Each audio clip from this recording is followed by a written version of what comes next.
Battlefield 2042 has come out with a lot of news recently regarding Seasons 2 and 3, and I think it's safe to say at this point that DICE have not given up on the game yet.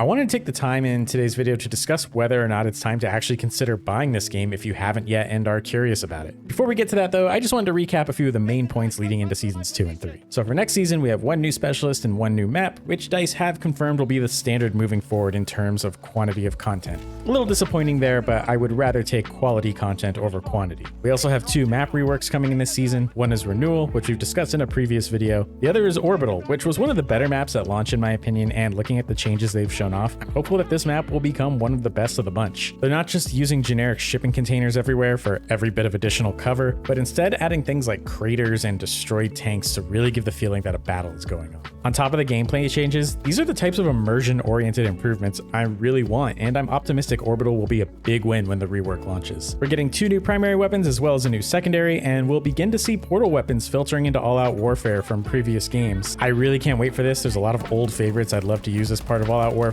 and it'll really help round out the sparse weapon selection. One of the biggest bits of news is an update on the specialist rework from a gameplay perspective that we heard about months ago. DICE will be separating the specialists into 4 main classes, and their equipment will be limited based on what makes sense for that class. While I know people staunchly demanding traditional classes will still be a bit disappointed that specialists haven't been removed entirely, I still think this is the middle ground we were all thinking would happen, and personally, I'm happy to see it. While I'm really not big on the light hero shooter elements in this game, at least this change restricts things a bit more so that a player can't basically do it all in any situation. A lot of my 2042 gameplay on this channel features me running around as McKay with a med bag, which essentially makes me a hybrid assault and medic that doesn't really have any downsides. That type of versatility will be gone, but we still have open weapon selection across all classes. I don't think this is a big issue. End of the day, if you want to play a certain playstyle, you'll probably take a specialist that's better suited to it. So you probably wouldn't take someone like Boris if you're looking to be aggressive in flank, but would rather opt for an aggressive specialist like McKay or Sundance. I think the open weapon selection will really help more casual players get into the game, and I don't personally mind that change. But with all of these changes and announcements coming down the pipeline, I think this is a great point in the game's life cycle to discuss whether or not it's worth buying at this point. 2042 still gets a ton of negative sentiment online, and at launch, all of that reception and criticism was undoubtedly deserved. Right now though, I think it's time to take a real objective look at the game and what we have coming. Just please keep in mind while I'm talking here that I'm coming purely from a PC perspective. I don't have all that much knowledge about what the state of the game is on console, and I do believe that on previous gen consoles like the PlayStation 4 and Xbox One, it's in kind of a horrendous state, so it's probably best to just avoid it if you're still on one of those consoles. So to just make things short and get it out of the way immediately, I think the average gamer would be really happy with Battlefield 2042 if they bought it right now. They'd have all the launch content to work through, plus Season 1, and Season 2 is literally right around the corner. I'm not necessarily referring to veterans of the Battlefield series or hardcore FPS players, but I think most typical gamers who like to have a good time with their friends would really enjoy this game, and honestly, I think it's worth a buy, especially if you can get it on sale for under $60. Most of the technical issues have been ironed out at this point. The new content we've gotten, while sparse, is generally on the good side, and we have a clear idea of where this game is going moving forward. The direction is one we've all wanted, and it seems DICE really is trying to make good on their promise to bring 2042 up to the standard of the classics in this franchise. I know there will be a lot of people out there that will just flatly refuse to buy the game or will criticize it because it's not exactly like previous entries, and I understand that. The marketing really did lead us all to believe that this was going to be a love story to the previous Battlefield games. I'm also a longtime fan of Battlefield, and while I don't agree with every decision they've made with this game, I've learned to accept it as more of a spin-off of Battlefield. They tried some different things here, and unfortunately they didn't quite work out, but there's still so much fun to be had. All of those Battlefield moments that we've all come to know and love throughout the life of this franchise are still here. And in the landscape of FPS at the moment, I actually find myself beginning to think Battlefield 2042 is one of the games I can rely on to provide a really good deal of fun without having to dedicate all my free time to being a sweat in this game. Games like Warzone or Hunt Showdown or PUBG,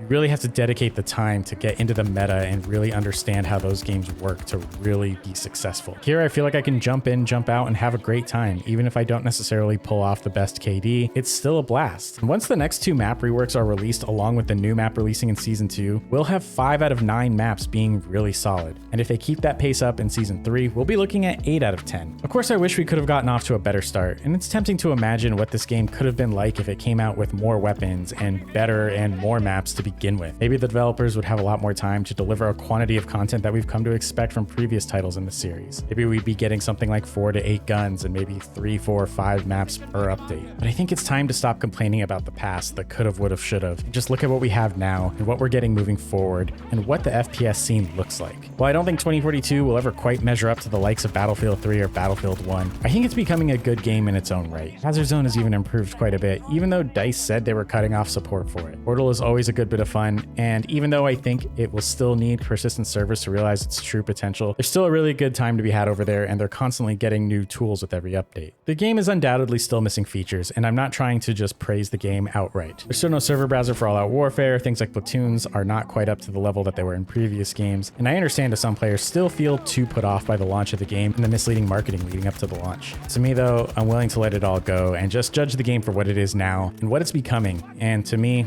it's looking pretty solid. That about does it for me though, and I want to hear from all of you. Are you still playing Battlefield 2042? Are you excited for Season 2? Or are you just still wanting nothing to do with this game? Leave your thoughts in the comments below. I'd love to have a conversation. If you enjoyed the video, feel free to drop a like. If you didn't, leave a dislike so I know you need to change something. Subscribe if you're new. I'll see you all in the next video.